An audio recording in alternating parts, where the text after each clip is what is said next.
Has laid out her plan. She wants to see teachers, government workers, and police officers get a small raise when lawmakers convene in Santa Fe in a little more than a week to hash out the state's budget.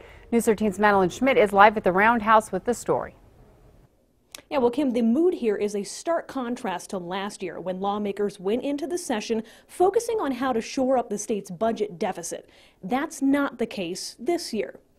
Both Governor Martinez and the Legislative Finance Committee announced their budgets today, and while in recent years we've seen headbutting between the legislative and executive branches, a turnaround from the oil and gas crash of last year and an uptick in revenue has put the state in a much better spot this year, about $199 million in new money.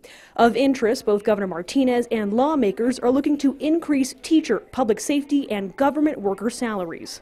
My budget calls for an additional $70 million for our public schools, targeted to the classroom where our dollars make the most impact for our teachers and our students. With these funds, we'll provide a 2% raise for all teachers. Obviously, public education has always been a priority. This time when we do have a little bit of funds, not as much as we'd like to have. Obviously, we have taken public schools and education as one of the priorities to spend part of that funding.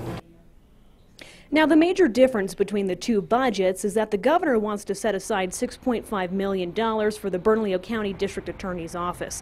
The Legislative Finance Committee is only looking to increase that specific DA's budget by about $1 million.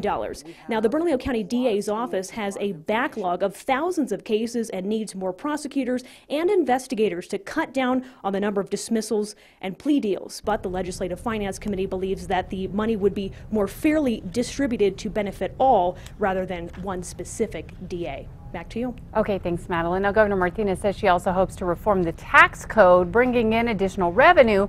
Lawmakers on both sides say they are more than willing to work with her on that.